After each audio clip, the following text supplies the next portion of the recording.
Learning objectives. After completing this module, learners will be able to understand the need for elections and features of a democratic election, explain the merits and demerits of political competition, understand the difference between electoral and reserved constituencies in the Indian system of election, understand the process of preparing voters' list and filing of nominations, explain in detail the election campaigns, model of conduct during elections, understand and describe the process of casting and counting votes, understand the role of the Election Commission, describe in detail the challenges to a free and fair elections. Why do we need elections? The mechanism by which people choose their representatives at regular intervals is called election. If people are dissatisfied through elections, they get a chance to change the government in the next term. Elections give a voter the power to choose who will make laws for them, choose who will make the government and take major decisions, choose a party whose policies will guide the government and lawmaking. Features of a democratic election. The minimum conditions to be fulfilled in a democratic election are: 1. Every citizen should have the right to choose, which means every citizen should have one vote and each vote shall carry equal value. 2. A choice should be offered to the voters. There should be enough political parties or candidates to choose from. 3. Voters should be offered a choice at regular intervals. In India, elections are held at an interval of 5 years regularly. 4. Only the candidate preferred by people should be elected. 5. Elections should be held in free and fair manner, so that people can choose a representative of their choice without fear or favor.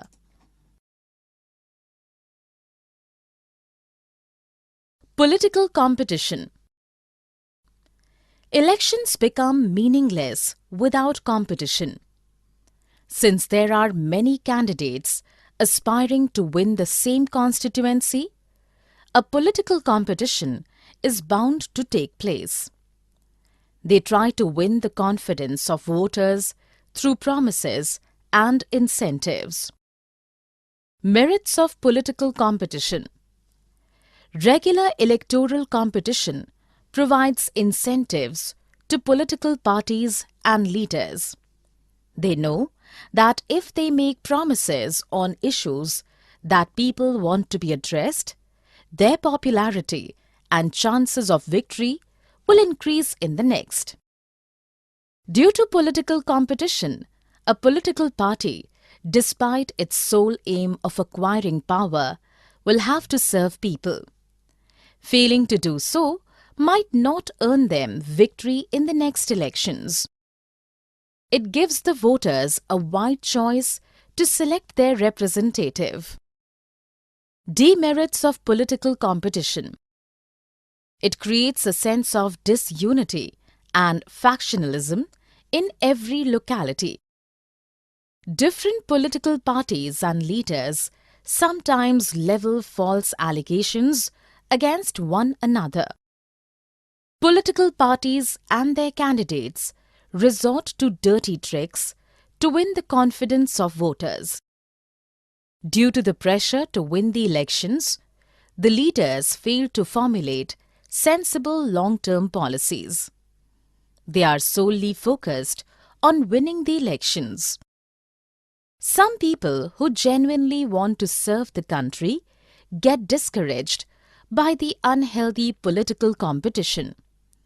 They choose not to enter politics at all. System of election in India. In our country, the Lok Sabha and Vidhan Sabha assembly elections held regularly after every 5 years are called the general elections. The term of all the elected representatives come to an end after every 5 years. Election held in a constituency to fill a vacancy caused either due to death or resignation of a member is called by-election. Electoral constituencies. For the purpose of elections, our country is divided into different areas called electoral constituencies. For Lok Sabha elections, our country is divided into 543 constituencies. Voters in an area elect their representative. The representative elected from each constituency is called a Member of Parliament or an MP.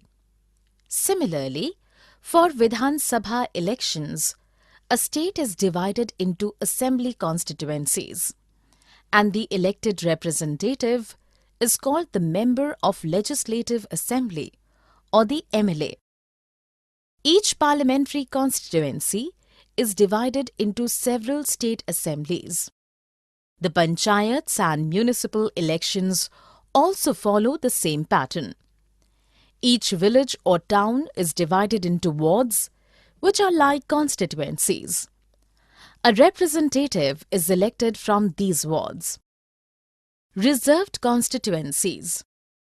To give a fair chance to certain weaker sections to contest elections, our constitution makers provided for reserved constituencies for members of the scheduled castes or scheduled tribes. Only SC or ST candidates can contest elections from reserved constituencies.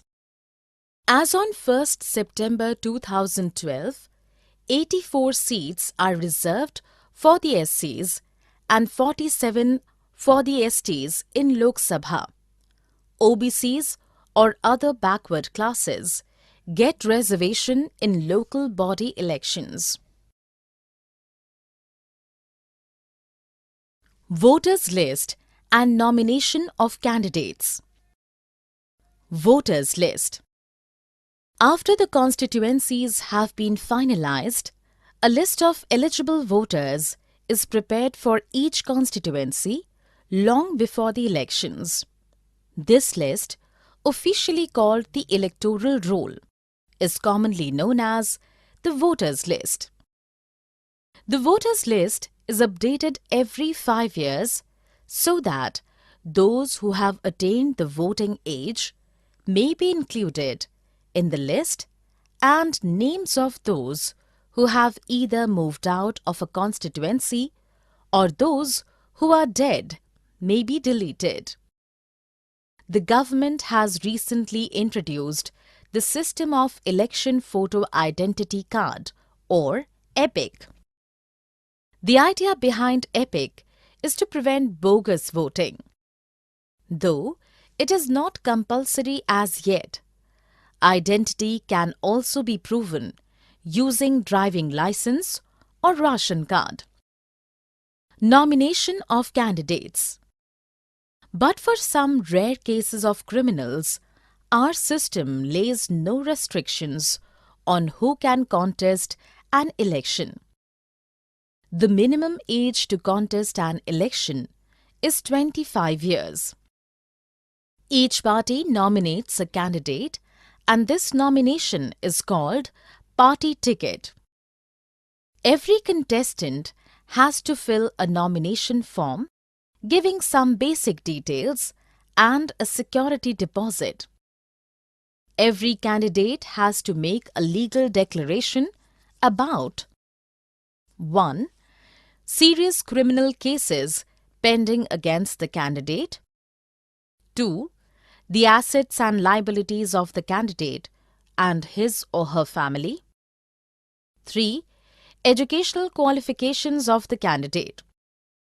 This information is made public to enable the voters to judge a candidate on the basis of the information provided and vote wisely. Election campaigns. In our country, a 2-week campaign is allowed in a period between the announcement of the final list of candidates and the date of polling. The political parties try to educate the voters about their future programs by holding rallies, meetings, conducting roadshows, or visiting voters door to door. They also take help of the print and electronic media. They make promises on sensitive issues like education, employment, corruption, etc. Our election law prohibits the following for all candidates: threatening or bribing the voters, appealing for votes in the name of religion or caste, using government resources in election campaign, spending more than 25 lakhs in a Lok Sabha constituency and more than 10 lakh in an assembly constituency. As per the Model Code of Conduct for election campaigns, candidates cannot use a place of worship, government vehicles, aircrafts or officials. Once elections are announced, ministers shall not lay foundation stones of any projects or take any major policy decisions. Polling and counting of votes. In recent times, instead of a ballot paper, electronic voting machines or EVMs are being used for voting. The voter needs to press the button against the symbol of the party or contestant he or she to vote. On a fixed date, the EVMs are opened and the votes counted. Candidate securing the highest number of votes in his constituency is declared elected. In general elections, counting is done on the same day in all constituencies. Within a few hours, it becomes clear which party shall form the government. What makes elections democratic in our country? Election Commission to ensure free, fair and democratic elections, a very powerful constitutional body, the Election Commission conducts elections in our country. It is independent of the government. The Chief Election Commission is appointed by the President, but post-appointment, even the President has no power to overrule the CEC's decisions.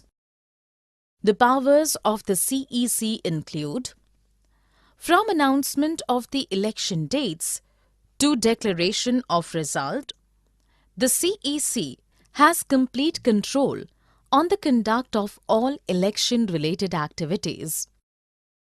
It implements the Code of Conduct and punishes any candidate or party that violates it. During the election period, the EC can order the government to follow certain guidelines to prevent use or misuse of governmental powers to maximize its chances of winning. It may also order to transfer some officials. Government officers, when on election duty, are under the control of the EC and not the government.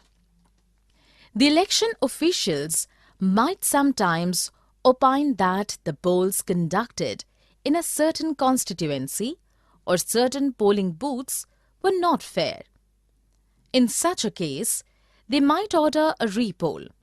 This may not be to the liking of the government, but it has to obey the EC's orders.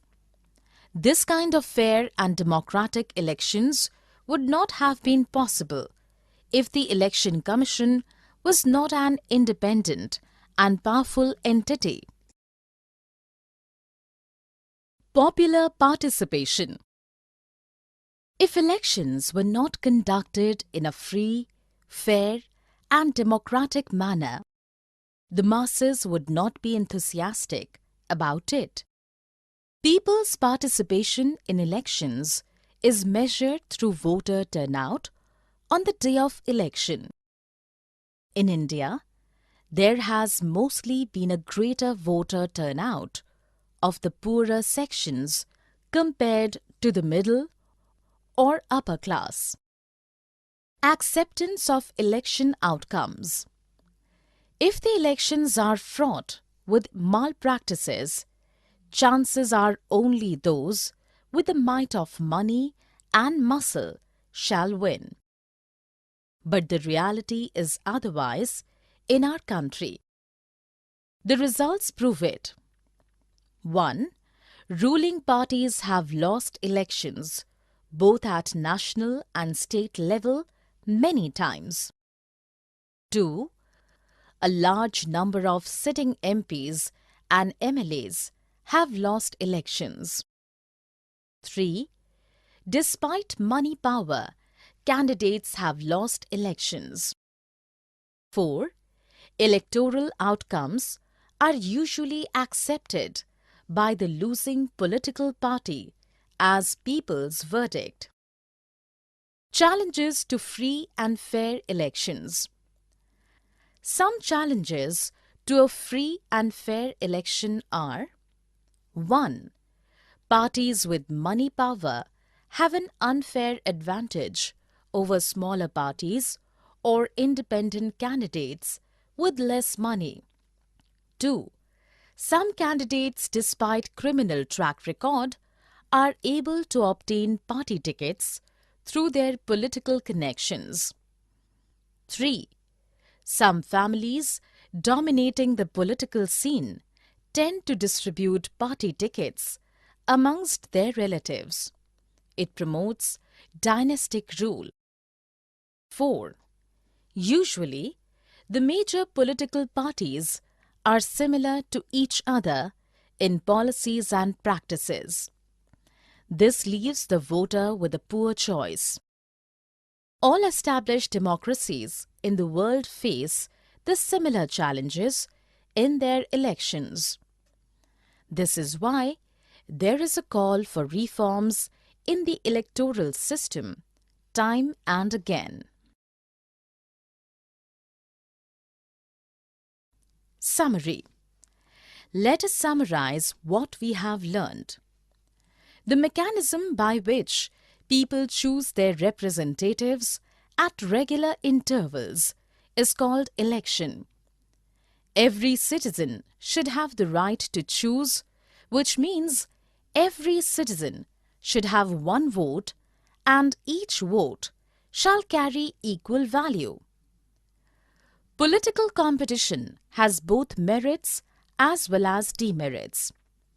In our country, the Lok Sabha and Vidhan Sabha assembly elections held regularly after every 5 years are called the general elections.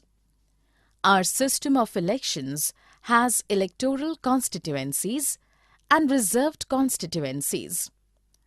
A list of eligible voters prepared for each constituency is officially called the electoral roll or the voters' list. The minimum age to contest an election is 25 years. Each party nominates a candidate who has to fill a nomination form giving some basic details and a security deposit. Election campaigns are conducted as per the Model Code of Conduct for election campaigns. In recent times, instead of a ballot paper, electronic voting machines or EVMs are being used for voting. People's participation in elections is measured through voter turnout or the day of election. Elections are more or less democratic in our country, and the outcome is accepted by the defeated party as people's verdict. All established democracies face challenges while conducting free and fair elections.